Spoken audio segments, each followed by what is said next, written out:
तो हेलो दोस्तों, good morning. तो स्वागत है आपका हमारे आज के नए वीडियो में।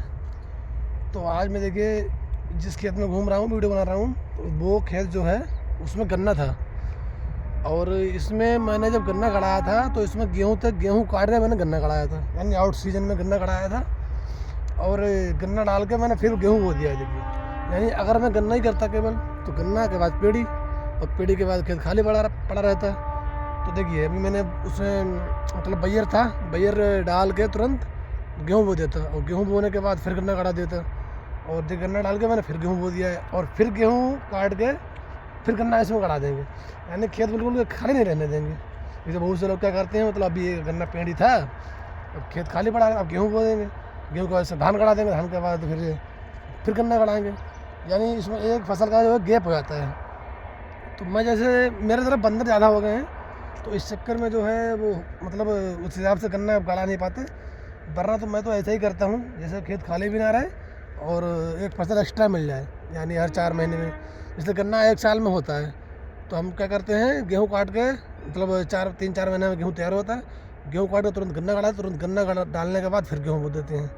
यानी जो बीच में गैप होता है 4-5 महीने का धान का, यानी धान जो है हमारे यहाँ पे बाढ़ आ जाती है, इस चक्कर में धान आदमी कम करता है। तो इस बार हम मेरे पीछे देखते हैं सारा एरिया में, देखिए जितनी सरसों दिख रही है आपको, देखिए इस खेत में गन्ना, इस खेत में गन्ना, इस खेत में गन्ना, इस खेत में गन्ना, इस खेत में गन्ना, इसमें यानी उस खेत में गन्ना, उस खेत में उसमें गन्ना खड़ा है, ये सरसों वाले। यानी जितने आपको देखिए लगभग यहाँ पे 100-150 बीघा होगा। यहाँ पे पहले बंदर इसमें ज़्यादा हैं, हमारे यहाँ पे बंदर ज़्यादा हो गए हैं, तो गन्ना की फसल खा लेते हैं वो, ठीक है। तो इस चक्कर में हम सब लोग यहाँ पे इकट्ठा मतलब गन्ने गड़ाएंगे सब। तो देखिए एक आध खेत में होता है तो बंदर ज़्यादा नुकसान करते हैं, ठीक है। जब हर खेत में गन्ना होगा तो इतना नुकसान नहीं होगा, ना ही गाय खाएंगी, ना ही सांड, और ना ही सुअर, ठीक है। एक आध खेत में होता है तो ज़्यादा नुकसान करते हैं। तो देखिए ये मैंने जो बोया था ये शायद 303 वैरायटी है, 505 है शायद, याद नहीं मेरे को, घर पे मतलब घर वाले लाए थे तो याद तो नहीं है। गेहूँ देखिए सही जमा है, उसमें भी देखना था।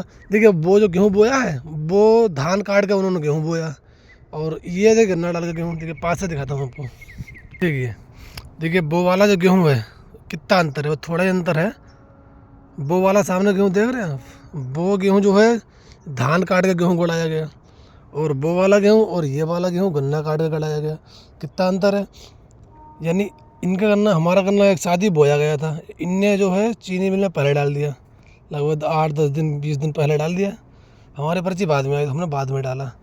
और इनका देखिए पानी लग चुका गेहूँ में, मेरा भी जमा है।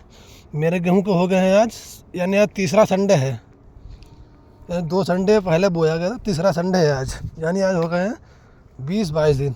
गेहूँ इतना बड़ा हो गया है, ठीक है। तो देखिए जैसे अब अगर मैं चाहता गन्ना डाल के इसे पेड़ी करता, और पेड़ी के बाद फिर मतलब खेत खाली पड़ा रहता गन्ना के लिए। अब क्या है इसमें, अब मुझे गन्ना ही वापस फिर गड़ाना है, ठीक है। तो इसमें क्या है, अब गेहूँ काट के सीधे जो है फिर गन्ना गड़ा देंगे, और गन्ने में बो देते हैं उर्द, मतलब उर्द है, उर्द जानते हैं वो वाली, मतलब उस समय बैसाख वाली, वो गन्ने में बो देते हैं उर्द। और जब तक गन्ना इतना बड़ा होता है परिये तक, यानी जब तक उर्द जो है मेरी पक जाती है, वो उखाड़ लेते हैं, फिर गन्ने में गुड़ाई कर देते हैं। यानी गन्ने में भी डबल फसल मार देते हैं, और इधर भी एक फसल बचा लेते हैं। यानी जो धान का एवरेज है वो गन्ने में निकाल लेते हैं। और इस बार देखिए बाढ़ आई थी, तो यानी मेरा सारा जो मेरे पास ज़मीन थी पटके वाली, उसमें 1 लाख का नुकसान हो गया, लगभग 1 लाख से ऊपर ही नुकसान हुआ होगा। क्योंकि जितने हमने खेत रखे थे पटके पर, वो सारे धान चले, उसमें कुछ भी नहीं निकला। और जो मेरे अपने खेत थे उनमें तो चला ही गया, कोई बात नहीं, लेकिन जो पटके पे ज़मीन रखी थी पैसे पे हमने, उसमें सारा नुकसान हो गया। तो इस चक्कर में जो है ये जो एस्टीमेट मतलब इस हिसाब से बनाएंगे कि धान काट के जो है, तो धान करेंगे नहीं, धान कम से कम जो बड़े बड़े खेत हैं 6-7 10-12 बीघे के जो हैं, उनमें जो है गेहूँ काट सीधे गन्ना के बाद फिर गेहूँ के बाद गन्ना। अगर गन्ना की फसल बढ़िया जमा है तो पेड़ी रोक लेंगे, नहीं तो फिर बैयर। तो पेड़ी में फ़ायदा होता है, उसमें लागत कम आती है, जुताई बच जाती है। लेकिन जो अगर बढ़िया ना हो तो उससे जोत के हटा देना चाहिए, क्योंकि उसमें फिर नुकसान होता है खेत का, क्योंकि उसमें खेत भी गिरा रहता है, और इस हिसाब से उसमें निकलता भी नहीं है। तो इस चक्कर में जो है बनता नहीं, नुकसान रहता है थोड़ा। और अपनी ज़मीन हो तो कोई दिक्कत नहीं है, अगर पटका के ढिलाई पे है तो उससे भी नुकसान हो जाता है, ठीक है। चलिए इस व्लॉग में इतना ही, बाकी मैं आगे दिखाऊंगा आपको। भी ये खेत मेरा और है जिसमें अभी गन्ने बुआई की तैयारी चल रही है। उसमें वो नीचे था बिल्कुल नदी में, उसमें जो है बाढ़ आई थी तो इतना तक यहाँ कमर से मिट्टी चढ़ गई थी, तो उसमें मिट्टी खींचनी पड़ेगी, खींच के जो है बराबर करना पड़ेगा, तब उसमें गन्ना गड़ाया जाएगा। उसमें गेहूँ बोते तो हो जाता है, लेकिन फिर वो बिल्कुल रेतीली ज़मीन है, यानी बिल्कुल रेतीली ज़मीन है, और उस ज़मीन में गन्ना बहुत बढ़िया होता है, गेहूँ भी बहुत बढ़िया होता है। लेकिन वो इसलिए हमने नहीं किया क्योंकि उसमें जब चैत वैसाख आते हैं, गर्मियाँ आती हैं, तो जो है उसमें रेता इतनी गर्म हो जाती है कि गन्ना बोने में और पानी में थोड़ा वो हो जाता है, पानी लगाने में, तो गन्ने में थोड़ा नुकसान रहता है। अभी हम बो देंगे, जब तक गर्मियाँ आए तो गन्ना जम जाएगा बढ़िया से, तो उसमें फिर कोई दिक्कत नहीं होती है। तो इसलिए गेहूँ तो बोया नहीं, अब हम गेहूँ उसमें गन्ना गड़ाएंगे फरवरी में लगभग, तो उसके खेत की तैयारी चल रही है। अभी तो आज संडे है, अब हम जाएंगे तो थोड़ी देर में खेत तरफ, ठीक है।